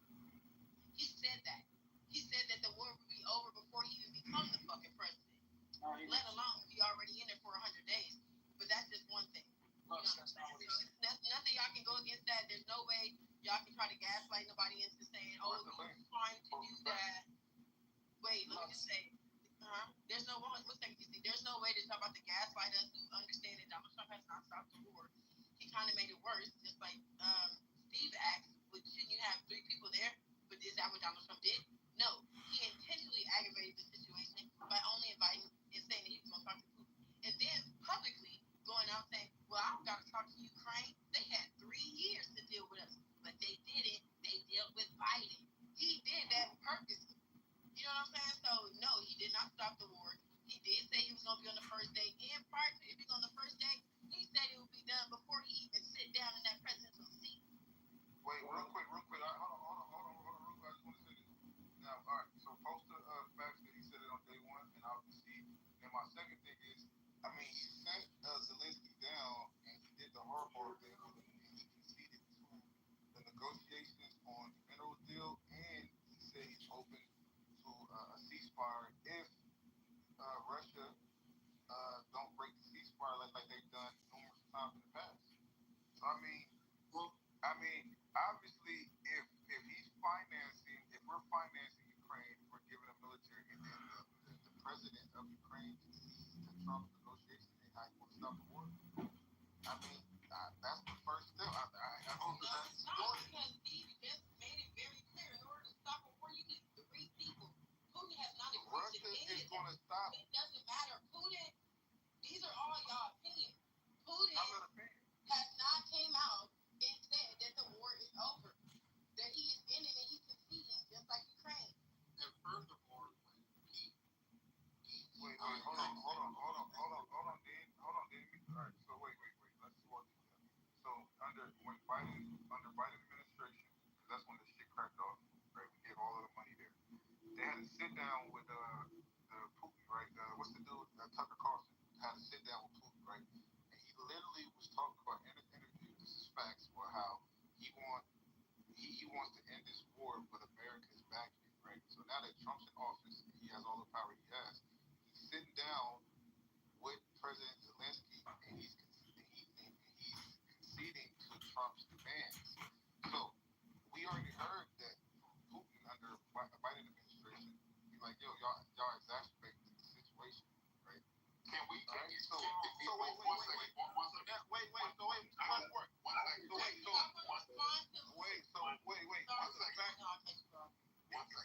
Hold on, wait.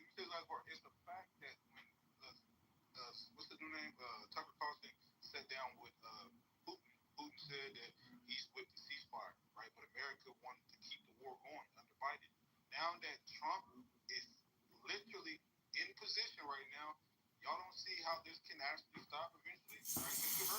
Now we heard Zelensky conceded to Trump's demands.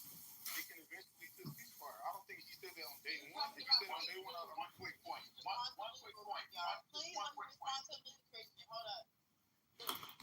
You're saying lead to. Doesn't it seem like something they could lead to? That's not the discussion. That's not what Dean said. Dean didn't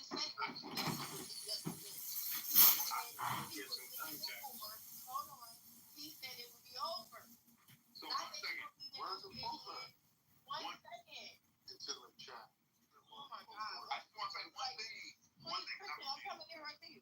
It just don't make sense that it's like, doesn't matter what, you'll ask people, okay, does anybody have any pushback? But then immediately begin explaining why the pushback is wrong.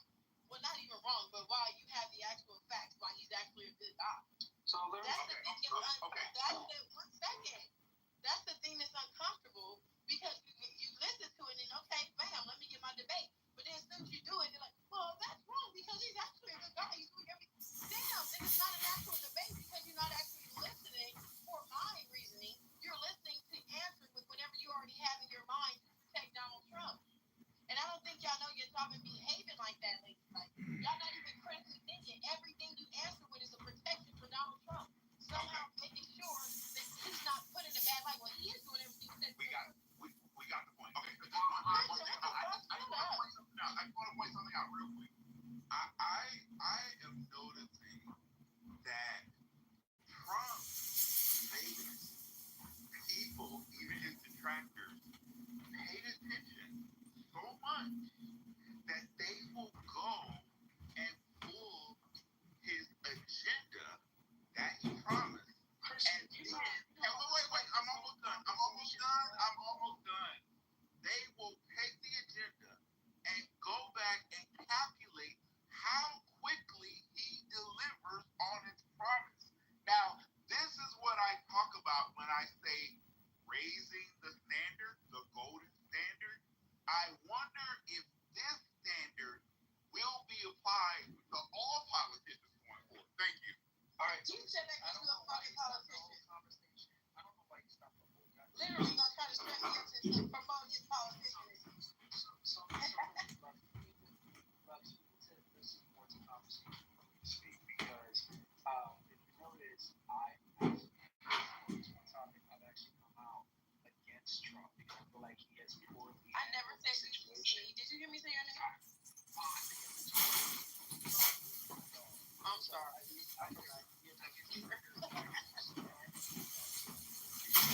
The point is this, Lou, she looks correct. Lou, you can't hang your hat on anything he says. He's a KGB agent. Just so I've shared the stage with Steve a few times on critical thinking. The man is one of the smartest people we have. He's very understanding. He talks excruciatingly slow, but when you actually listen to him, the man has a lot of power. I like Steve, man. I love Steve. Cool dude. He talks too damn slow, man. He's from the South, bro. He's from Detroit. You talk too fast the way I you was gonna promote say yourself. he's a southerner. He's a city slicker. It's like it's taxing to listen to what he's saying. Anyways, the point I'm saying is you cannot hang your hat on Putin says, hey, I'm gonna be down for a ceasefire if once America agrees to get out of the way that so let's figure it out. He's saying that because he's promoting basically a false narrative that will convince folks that, okay, we didn't actually have what he said, accept it. What actually was happening is he's engaging in counterintelligence operation, whereby which he's using the realities, using the of the West that reminds him going to agree with to Bible because that's what we expect from the minds. So therefore, that's not true. He's